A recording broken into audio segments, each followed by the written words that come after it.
What's good, beautiful people? Welcome to Great Studios, where we do and talk about all things creative. My name is Gregory, your awkward yet talented chingo, and today I'm giving you guys the hot topics. My team and I came up with these topics, these questions. I feel like will spark real and true conversations.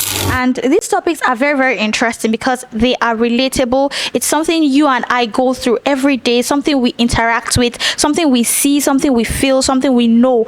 And having conversations like this will bring some sort of mutual and cordial understanding to some of these interesting topics that is out here. So I'm going to be talking about these things, and I'll be going through them one after the other.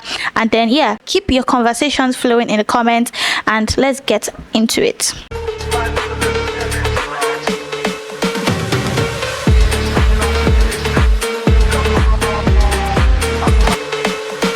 First topic I have here is the great hustle, navigating the gig economy. This one is for the freelancers, guys. One is for those people that are getting gigs here and there. It could be photography gig, it could be related to even music, it could be related to shows, it could be related to art. This is the great hustle. And the first question I have here is, what is the most creative way you've heard of someone making ends meet in the gig economy? Like the most creative way you've heard of someone trying to make ends meet in the gig economy. So there are a lot of ways in which I feel that people try to make the ends meet. And one that I know is there is this guy who is a photographer, and he is also a teacher. He also works as a teacher, and he also has a pastry business on the side. So this guy is selling pop-off during the day. So I'll be selling pop-off during the evening. He's also teaching people during the day, and once in a while he has gigs that he does for photography. And it's very creative when you think about it. It's very fascinating because he's trying to support his dream for photography, but then he's doing one or two other things to support his own survival as well. And it's something that is fascinating. For me personally, I don't only do photography. If you guys have been following this channel for quite a while, you realize that I also do creative writing. I take on writing gigs. Ghostwriting is the worst, but trust me, it pays the bills sometimes. So I take up ghostwriting gigs. As I am like this, I can sew. So it is creative too, side hustle. This is the great hustle, navigating the gig economy. I can sew. So I make dresses on the side. I make outfits on the side. Most of the outfits I wear on this channel, I make them myself. So I feel like that's the most creative one I know of. If you know of any creative way people have tried to survive, to make ends meet in this gig economy, whereby you are hopping from one gig to another, please put it in the comments down below and let me know. Let me hear the wildest stories. So the second question here is, how do you think the gig economy has changed the way we think about work and identity? This is very interesting and fascinating. I'll repeat the question. How do you think the gig economy has changed the way we think about work and identity? So for me, I feel it's at the beginning of things, right? At the beginning, when I started, photography, cinematography, I wanted that freedom to express myself. I wanted to be my own boss. I wanted to have my own, my own working hours. It felt nice in my head. But then I did not, prepare myself for the instability that came with it. The instability is there's seasons, the job come and go. So it's not every time you get gigs. It's not every time everybody wants you in their business. It's not every time people are, pining to have you for their work. Quite all right. There are a lot of people that have made it in the industry, but for people who are starting out, it is very difficult for you to be able to get consistent gigs, except you have some connections or you've been able to have a portfolio and work with some brands that want you as their retainer. So for me, I was just into the business, getting a gig one day, getting no gig the following month. It was very frustrating. There was instability. I was able to make ends meet one month, and the second month I am suffering. I'm trying to look for who will borrow me 2K. So all of those things are something that people do not really understand, and I feel like these are real conversations. So for work an identity. I wanted that freedom to be able to, express myself, to be able to do what it is I want, to be able to clock in when I want. But I realized that I'm not there yet, because if I am having just that mentality alone, I won't be able to sustain myself and the kind of lifestyle I'm trying to project to have. So what I did was I tried to find other things. Like I told you, I do a lot of other things on the side to maintain my work-life balance. So, and also my identity, I realized that in a sea of creatives, it is very, very difficult for people to pick you out, because a lot of people are doing similar things, a lot of people are doing things. So what I just understand about being original about your work and your creative life is that try to infuse what you are into it. Like if I'm working my gigs now, I'm passionate about it. I really love it. Photography, cinematography. So whenever I'm creating a work, or whenever I'm doing something, creative, I try to put myself in the shoes of possibly each character. It's just like writing a book. I try to, assess things and do it in a way that makes me feel proud of what it is I'm doing. If I'm doing it half-assed, then work is going to come out half-assed. So without going deep into that question, please guys, if how do you think the gig economy has changed the way we think about work and identity? I don't know if I answered that question quite all right, but that's my understanding of the question. If you have better answers, put it in the comments down below.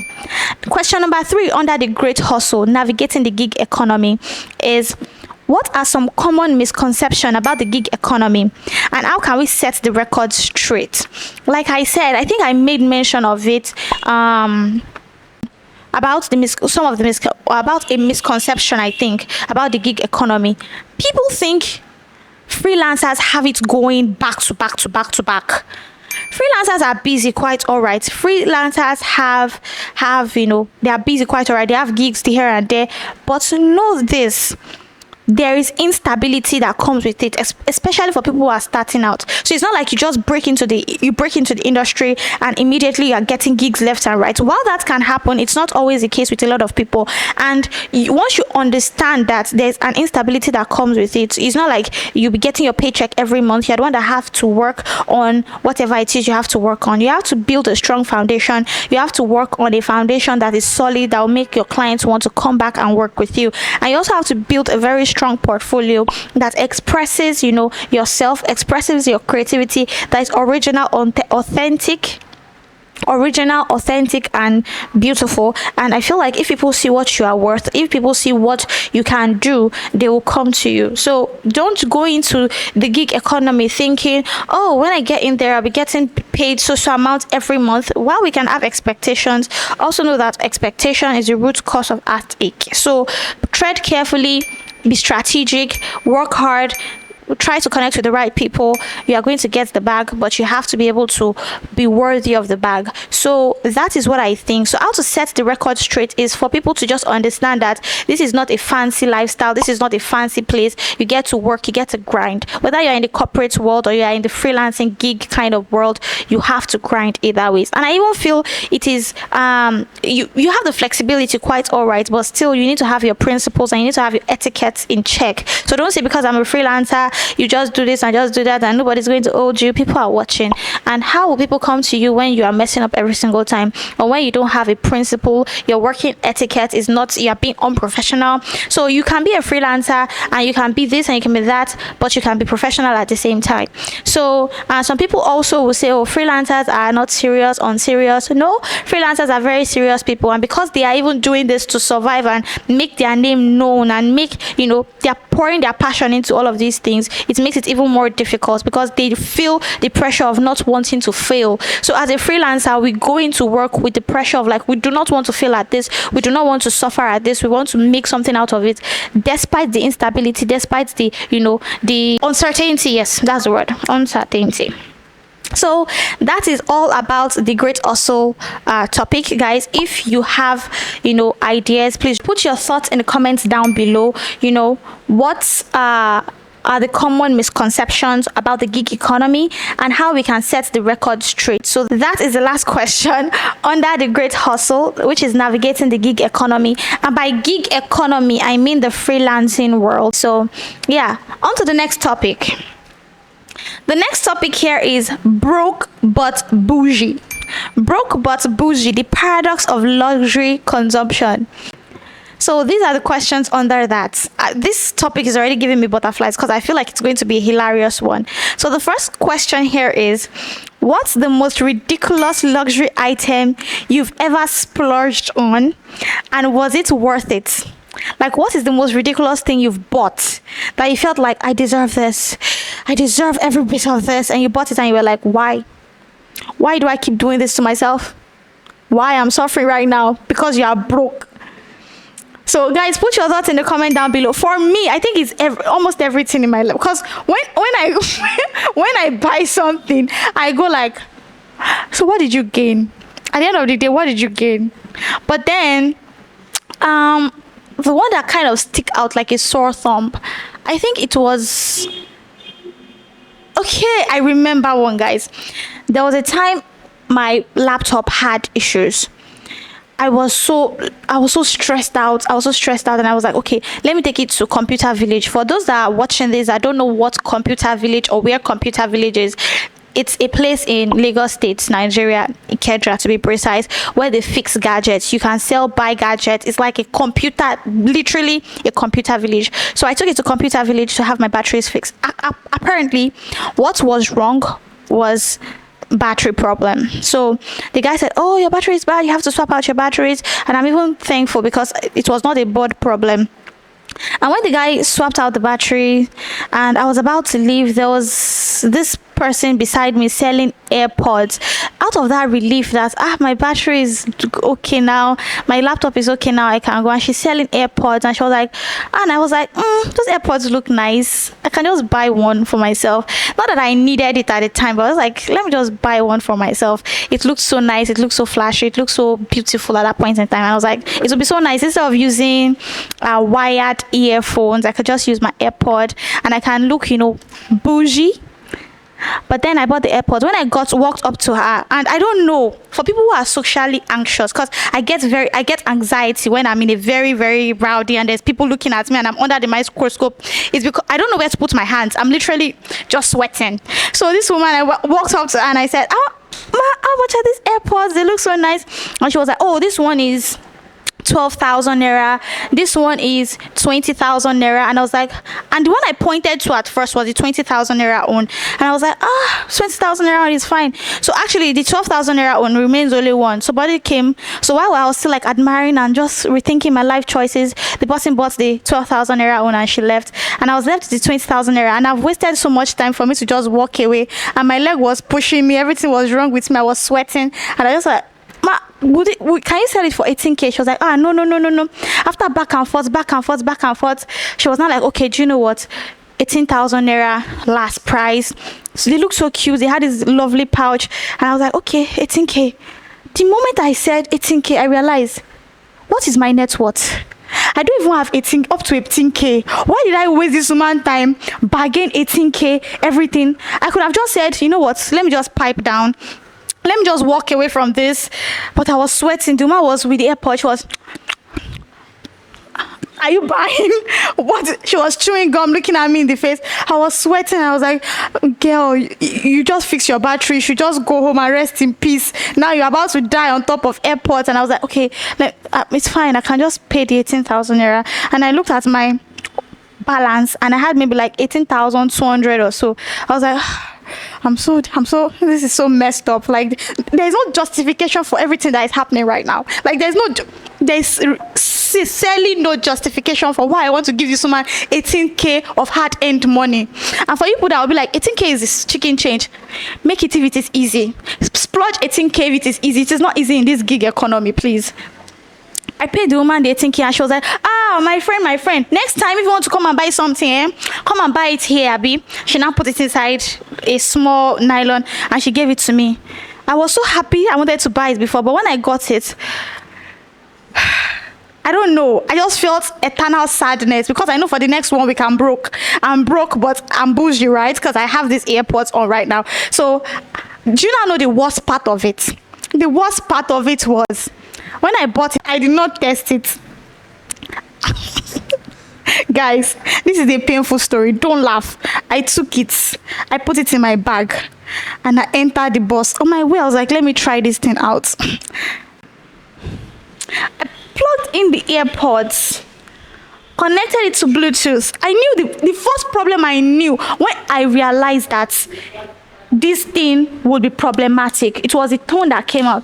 I was like, oh my God, this is sounding foreign. This is not sounding like the Bluetooth device has been connected successfully I know of. This is sounding like something that was manufactured somewhere not okay. And I listened to it. One ear was working quite all right. The second ear was like it was drowned in water. It was frustrating. So what did I do? I had to calm down. And I went to her store and I was like, Ma, in my hope, I was just like, you know what? I can't be that bad. Now I can just get my 18,000 naira back and just walk away, right? Then I'll be happy. Then I got there and she was like, oh, it sounds bad. She collected it. She listened to it. I'm sorry, my sister. I'm sorry. She now started searching around. In my mind, I'm like, sign up. This is the point where you just need to tell her that, you know, ma, it's okay. I'm not buying again. Just give my 18,000. I'll be 18,000 naira rich again. I'll just walk away and I'll be happy. Everybody's happy. She has her stuff. I have my stuff. But then she brought out another one. She was like, my daughter, this one is okay. This one is nice. This one is this thing. She now listened. I now listened to it. It was okay. She was not like, you know what? Because you have stressed. I used to sell this one 25,000 naira. Even the guy beside her was like, yes, it's 25k, but 18,000 naira, 18k. I'll just give you 18k because, you know. And I'm like, what about the transport fare? The transport fare used to come back. What about my peace of mind? I was 18k broke that day, plus extra amount for transport fare. When I tested everything, it was working fine. When I got home, me and that thing just got into a staring contest. I was just looking at it like, this is one of the worst decisions of my life. To be honest, this is one of the worst decisions of my life. But guys, you know me, I was still bougie because I wore that thing till it's destroyed. I made sure I wore that AirPod till it stopped functioning, till it realized that life is not meant for me anymore. I watched everywhere I was going. If it died, I charge it and use it immediately. I kept using it. If I want to make a phone call, let me connect to my AirPod because I needed to just exhaust the 18,000 naira worth of lifespan on that AirPod. So guys, broke but bougie is stressful.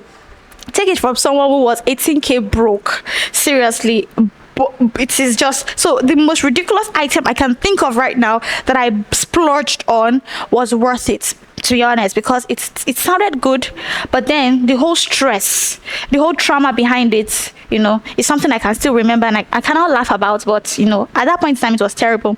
So the second question here is, how do social media influencers contribute to the pressure to keep up with luxury consumption? So this one is a different, see, if we start this conversation, we cannot end it, to be honest.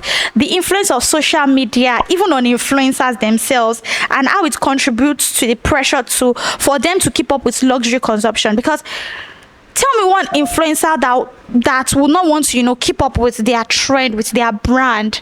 An influencer wants to influence, right? And how do you influence? By giving people what they want, by giving people what they like. Even if you don't have it, you want to influence people, you have to give people something, right? So how much do you have to give until you give yourself away? That's a question I keep asking myself. Influencers a human being like us. They have their mental health, they have their emotions, they have their finances as well. Who are we to tell them how to live their lives right? But the pressure of social media is also on even the influencers themselves. And let me explain before you crucify me, because you might be like, then who asked them to influence? Guy, you enjoy their content, don't you? You have celebrities you like, you have people you stan, and you know, for them to keep giving you that quality content, for them to keep giving you the things you want, for them to keep impressing you how you've been impressed, they have to bend over their back sometimes. And to be honest, you see them living a kind of lifestyle. Social media is just wild. I don't want to say much about it because there's a lot to say about it. I feel like for me, how I approach social media is do you and get out. Go there, see what you like, feel what you want to feel, and just get out of it. Don't drown yourself in the cesspool of content and in the cesspool of things that would give you mental problem. But if I see cyberbullying, I stand up against it, because cyberbullying is bad. Stop bullying people online because, you know, maybe a celebrity is dressing one kind of way and you are used to that kind of lifestyle, and one day you see them in maybe like normal tee, round necks and all of that, and then you start bashing them that, oh, this person is now poor. They're not living for you. Yes, they are producing content for you, but they're not living to worship. They're not worshiping you. You too, you should not worship them. So do you and get out. It's as simple as that. You'll be all right. The last topic here is the financial diet: how to eat, sleep, and breathe money management. So the first question here is, what's the most effective way you found to track your expenses and stay on top of your finances? That question is hard because I'm not on top of my finances. I don't know. Some people are like, you plan, you budget, you do all of those things. It's very great. Plan, budget. But I used to say something. People tend to stress themselves so hard. They tend to go like, I'm going to budget for this, I'm going to budget for this. You can set goals, you can set expectations, you can set things you want to achieve. That is all right, that is good. But now, forcing yourself into a kind of lifestyle so that you'll be able to meet up with another kind of lifestyle is not the way to live. There's too much pressure, to be honest. So if you are earning, be all right. Eat good food when you can put a bit aside for savings, but try to feel good. Try to just be comfortable and contented with what you have. You can strive for more, but don't let that be something that will take away your sanity, will take away your peace of mind. Guys, the most effective way I have found to track my expenses and stay on top of my finances is to prioritize. So you can create a scale of preference. Do you understand? Tick it off the list. Prioritize so that you don't go and spend the money you're supposed to use for something else on something else, and then you are broke and you are this and that. And eat good food when you can, how you can. Sleep when you want to sleep. Spend on things that are not luxury or luxurious, and then save for things save for your goals, save for the things you need. But my dad used to say something, I'm going to say it here. He said you can't save what you don't have. So let's say you are earning like 50,000 naira now, and you want to save, your goal is to save 100,000 naira. How? It's impossible. You can't save what you don't have. Your main goal at that point in time is to survive. So survive first before you start trying to live a life you want to live, because na person wey dey alive, they get money to be spending on things. So if you are dead, that's the end of the story. So let's move forward. Before we even move forward on that, there's something I like to say. Some people go around to broke shame people. Broke shaming does not say a lot about the person you are broke shaming. It says a lot about you yourself, that you are broke shaming somebody. If you go like, oh, is that a saddle bata you are wearing? Well, what kind of shirt are you wearing? What is that? It does not say much about the person wearing it. It says much about your own character. That is to say, you are projecting your insecurities, because most of those people who broke shame, they are not even old money. Most of the people who broke shame, they don't know what money feels like. Because if you know what money feels like, if money is in your bones, to be honest, you would not even be nitpicking at it. You won't even be able to see differences. Your lifestyle is going to be so simple, so enjoyable. You enjoy life, not nitpick on life. But those people who are just like, money just entered their hand, they are the one that will be like, let me set myself apart from this person really quick so that they can know that I'm on this level and they're on this level. Broke shaming is terrible. So for those people who are trying to get their financial freedom, I wish and I pray and I hope for the best for you. And just do not splurge, save wisely, spend wisely, prioritize. That's how I get my own done. I prioritize. So the next one here is, how do you prioritize needs versus wants when it comes to budgeting? Let's say I have, because I'm always having something I'm running after. To be honest, I always have something like I want to do. My brain works faster than my body. To be honest, I'm already thinking like, okay, I want to do this. Even money that has not entered, I've already budgeted everything. Everything is coming in. It goes there. Does blah blah blah. So what I do is this: for how to prioritize my needs is I look at which one will cost me much pressure or mental pressure, or which one will become a sore thumb very soon. So I make a list of the things I want to do, and then I tick it off like I mentioned. And my needs are the things that are essential for my life. They are the things that is essential for my mental health, my physical health, my emotional well-being. My wants are the things that I just want to use to improve maybe quality of life. Not quality of life per se. Maybe I want to improve my experience, my life experience. For example, now I want to get into photography. I need a camera, but I want like a whole full studio and rig and everything. Do you get what I'm trying to say? I need a camera to start photography, so I can think about budget-friendly cameras to buy. But I want to have red. If you know what red is, you know what's up. I want to have red. I even had a conversation about red self today. So I want to have red, but then I want to start photography or videography, cinematography. Red is not my problem. I'm the one giving myself unnecessary headache. So how do I prioritize? I look for functionality over, over the fancy and the aesthetics. Even when it comes to when I started photography and I needed a phone that I can be using for a bit of pictures and a bit of videos, I prioritized. For a lot of my friends were like, oh, go for this phone, go for this phone. And I was like, why? Ask yourself why. Why should I go for these things? What will it do? What are the benefits? How would I be able to equip myself with these things you're talking about? And how does it work? Is it worth it? Would it, would it fulfill those needs at that point in time? So what I did was I actually made a lot of research, found something that is functional, something that would make me, that I would function properly with. And that's what I went for. So one of my friends was like, oh, you took this picture. Oh, you got that phone I told you to get. I was like, no, I didn't get that phone you told me to get. I got this one instead. So those cases of, prioritizing the things that would help you achieve your goal is very essential. So for that, I think I just make a list and I tick it off. But don't get me wrong, there's sometimes that I just feel like, you know what, I've tried my best. Let me just treat myself. Yes, you can do that. I'm not saying you should not do that. You can do that, it's fine. I'm just like, let me just get myself this, let me just get myself that. But also you just have to be very, very diplomatic about all of these things. So let me know, guys, in the comments down below, how do you prioritize your needs and wants? Because we all have different approach to things. I'm just saying things from my own perspective, how I cope, because honestly I'm just coping. Everybody's coping, everybody's trying to do their own best. I'm just coping. This is my own way and my own method of coping, and now I'm able to maintain my lifestyle, and now I'm able to maintain my, and when I say maintain my lifestyle, I'm not talking about expensive lifestyle or flashy lifestyle. I'm just talking about a lifestyle, something that is suitable for me to be able to live comfortably and happily without stressing day in, day out. Doesn't mean the stress does not still come, but yeah, just to find a balance. So the last question here is, what are some common financial pitfalls that people fall into, and how can we avoid them?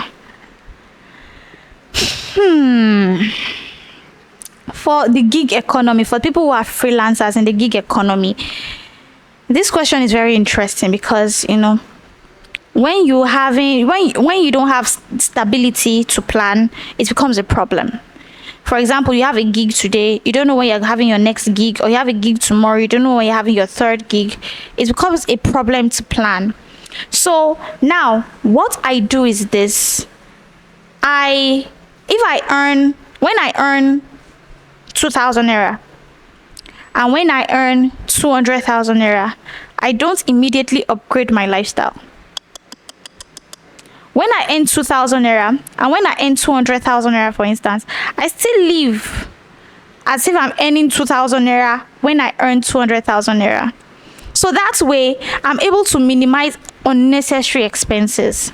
I know it feels happy, it feels great when you have the money sitting in your account. You have ideas, you want to spend money on the things you want to do. But to be honest, if you want to be able to navigate yourself and have reserve, and you don't want to be hitting rock bottom every part, every day, every time, you need to save for the rainy day. And how do you save for the rainy day? Subconsciously is by balancing your lifestyle. Some people, once they start earning, let's say they've always been earning 500,000 naira, for instance, and they're living a lifestyle of 500,000 naira, immediately they start earning maybe like 2.5 million. They quickly upgrade their lifestyle. They change their phones, they change their wardrobe, they change the things they eat, they change the kind of the people they move with. They feel like, okay, I'm earning this. When they now return to the 500,000 naira lifestyle, it becomes difficult to maintain that 2.5 million naira lifestyle because they are already used to that comfort. So coming back becomes a mental strain, an emotional strain for them, on them, and it is something that that can be tedious. So for me, that is one of the ways I feel like it's easy for people to run into financial doom, by just splurging and splurging and splurging. Don't get me wrong, get yourself nice things, but ask yourself, are those things important at that point in time? The people who are getting 2 Bugatti, 5 Bugatti, 7 Bugatti, need social media. Go into the real life, check outside, see people. How many Bugatti do you see on Agege Road? The road is too terrible for Bugatti. It's going to spoil it. So don't stress yourself over the things you can't, the things you can't afford yet. Don't stress yourself over it. It's just going to create unnecessary stress. You keep drowning in emotional and mental worry. Like I said, do what you have to do to survive. Survive first. Survive. I mean, survival mode most of the time. Meaning I just have to cater for myself, cater for the people around me, cater for my team, cater for my family, cater for my friends in a comfortable and conducive way. So it's not as if I don't want good things. I want to be able to earn enough to be able to buy Ferrari and Bugatti and have that expensive lifestyle as well. I want to have all of those things, but do I need them is the question. At this point in time, I am not aspiring to have, that yet. I'm looking in front of me. What's in front of me is red camera. I want to get a red camera. Oh, guys, well, that's just me. So let me know in the comments down below, what are the common financial pitfalls that I think people fall into, and how can we avoid them? I want to learn too. Perhaps if I'm reading through your comments, I'll be able to pick one or two things and go, I like where that babe and that guy is going with their conversations. Keep the conversation rolling. I am still Greg. You're awkward yet talented. Chingu, I am awkward, socially anxious when I'm among people. I don't know where to put my eyes. I don't know where to look. I don't know where to sit, to be honest. I don't know how to stand. I'll stand on one foot and I go, am I looking weird? So, but speaking with you guys, I'm just in front of the camera. I'm in front of my lovely team members. They cannot do me anything. So I've come to the end of today's, why are you guys laughing? I've come to the end of today's episode. There's still a lot of conversations I want to have with you guys. I want to have those conversations with you guys. And until the next time, see ya. Don't forget to like, share, comment, subscribe. Bye.